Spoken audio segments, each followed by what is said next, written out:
Bienvenidos a una nueva historia de Los Buscadores. En esta ocasión vamos a presentarte un capítulo especial que grabamos a mediados del año 2023 junto a Sergio Vallejos, que es un gran conocedor del cementerio de la Recoleta y todas sus historias. En aquel entonces, cuando fuimos a grabar, nos encontramos con la sorpresa de que no teníamos los permisos necesarios para usar cámaras profesionales. Por esa razón tuvimos que improvisar y grabar con nuestros teléfonos. Obviamente que la calidad no fue la misma y debido a esto no pudimos subir todo el material grabado. En esta ocasión pudimos rescatar parte de ese material que cuenta 3 historias apasionantes que vas a conocer en este capítulo.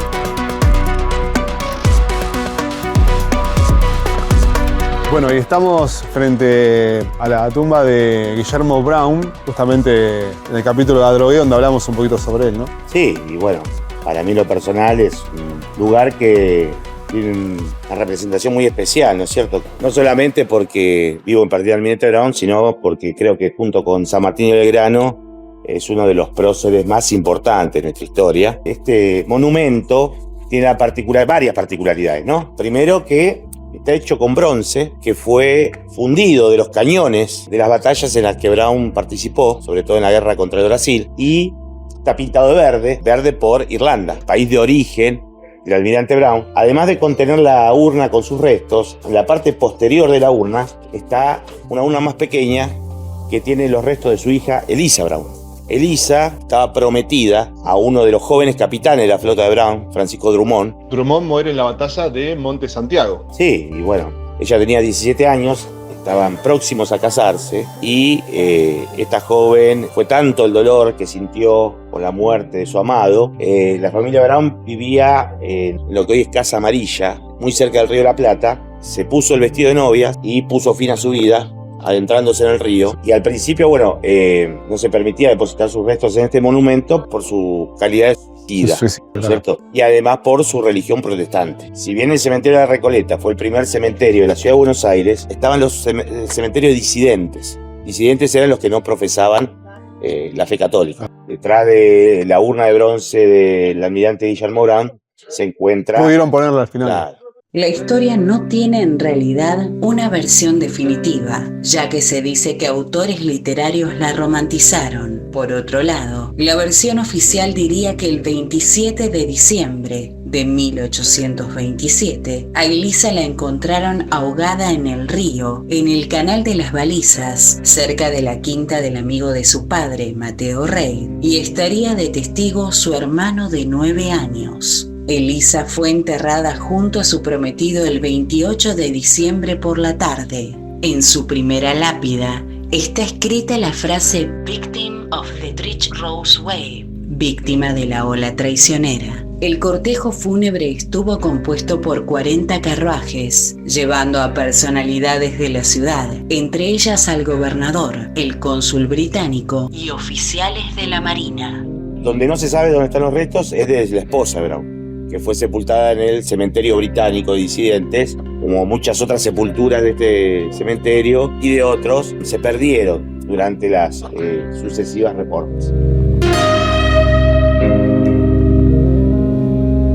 ¿Y por qué el dilema de las dos versiones? Fue una muerte controvertida, que hay una versión oficial, pero que también se corresponde con lo que eran los parámetros morales de la época, donde el suicidio era una muerte vergonzosa que aparte iba en contra de la religión, entonces era muy difícil que una familia reconociera eso. Y por el otro lado, que también es muy posible la muerte accidental, digamos, como todos los personajes de la historia. Hay versiones oficiales que han sido de alguna manera romantizadas y después están los hechos. Lo que pasa es que al ser una época en que había tan poca información, es difícil comprobarlo.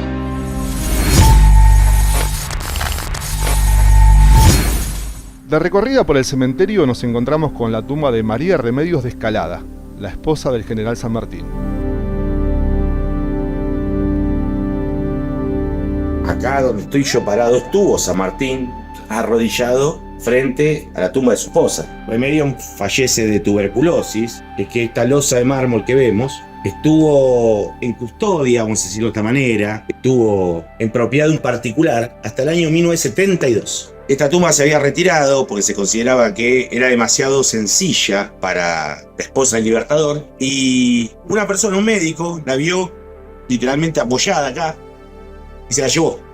Sus herederos, tiempo después, la pusieron en venta en una casa de subastas llamada Naón. La casa de subastas la compró, la donó primero al Museo de Luján y luego fue restituida a su lugar original. Y otro detalle también para señalar, acá al costado tenemos la tumba donde dice: aquí yacen los restos de los padres del Libertador. No están ahí. Fueron trasladados a Yapeyú Corrientes. ¿Dónde nació San Martín? ¿Dónde nació San Martín? ¿Qué más se sabe sobre la relación entre San Martín y su esposa? San Martín y Remedios Calada. Si vos estudiás lo que era la sociedad colonial, pues seguía siendo colonia, o sea, la sociedad colonial siguió siendo hasta la época de Rosas, digamos, la estructura social y los usos y costumbres. En las sociedades coloniales, por ejemplo, la Buenos Aires de 1810 eran aldea, poca gente. Y en las clases altas todo se basaba en las relaciones sociales. San Martín llega en 1812 de Inglaterra. Él se va a España y pasa por Inglaterra. No lo conocía nadie. Era un militar de carrera, presenta sus credenciales y queda ahí.